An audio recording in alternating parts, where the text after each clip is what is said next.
Hey guys, I'm in my attic right now. This is my nice little workout space up here, and I wanted to come up here to show you guys some of the stuff that I have of the samurai. Samurai warriors were my favorite warriors of all time. A lot of it's because I did martial arts when I was a kid. I still do martial arts.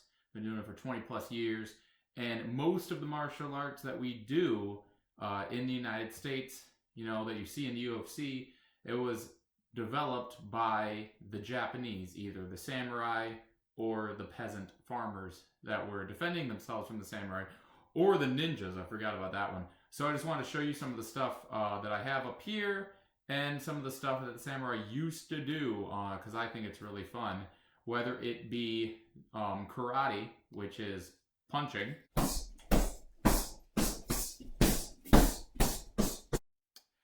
and kicking,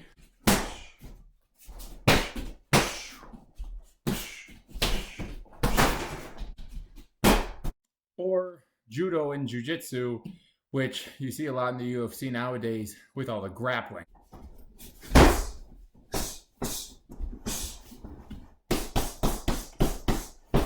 All that stuff was started in Japan. They got a lot of it from China. In China, they did Kung Fu, but the Japanese really made it a much harder style, and that's a lot of what we see in today's world of martial arts. So what I really wanted to focus on was actually the attire, the dress that the samurai used to wear, and the weapons that the samurai had as well. And we'll start, of course, with the samurai sword, the katana. Now, before you get too worried, don't worry. This is a trophy that I got when I was a kid in a karate tournament. I couldn't hurt myself with it if I tried. This is completely dull, all right? So, the katana was a two-handed sword that the samurai would use, and it was made with tempered steel. They would heat it up and then cool it and pound it in, and then heat it up and then cool it and pound it in. And you can't really see that with this one because, you know, it's just a little novelty trophy, but it was one of the most powerful swords of the ancient world. And the samurais were masters of this two-handed sword called the katana.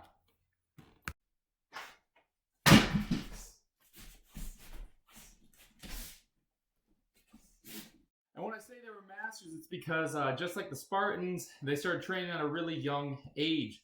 And what they would train with for their swords is called a bokken. And it's just a wooden sword. It's really thick, it's solid, but obviously they can train and spar, fight with these because it's not going to cut anybody. So this was their practice weapon right here.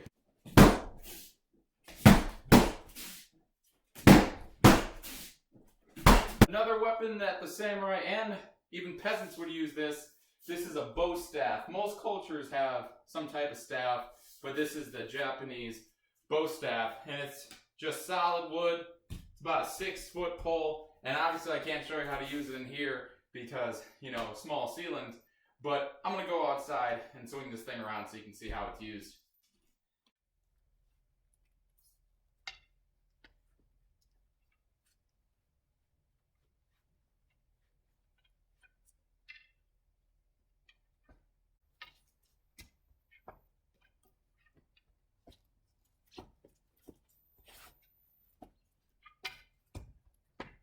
Now the last one I want to talk about today, last weapons, are the kamas. Now again, just like the sword I had, these are fake. They're just for practice. There's no blade on there, no reason to get cut.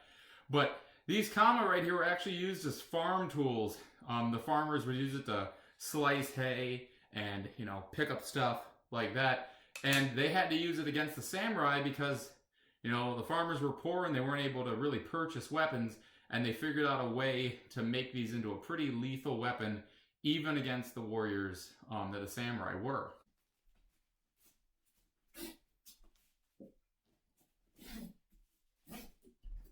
Alright, so let's get to the clothing. First thing I want to show you are the shoes samurai wear, these sandals called gita. They have these two big heels on them, and they make you walk above the ground, but they also make you walk really flat-footed, which is actually good for being centered and fighting with a sword and fighting with an empty fist.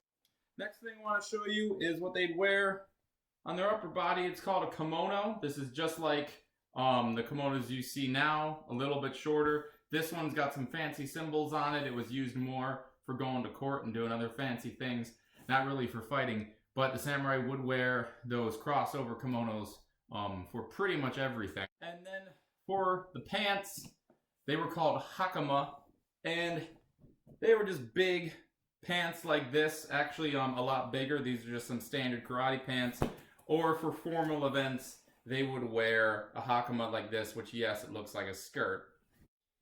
And this is what it would look like all together right here. You see, I got the kimono on. I got the hakama pants. Right now, it's the skirt. I'd have my sword, you know, tied to my side like this, facing up, so when I draw it, it's a lot easier. And I got the gita on my feet, which makes it very difficult for me to walk, but makes me pretty grounded in my stance, so when I use my sword, I'm centered. Hey, so back in my regular clothes now, hanging out with Panda, and just wanted to say thanks for tuning into this lesson. It was really fun to make. I hope it was really fun to watch. Like I said, samurai, one of my favorite warriors of all time, and I hope that you learned something on this video. See ya!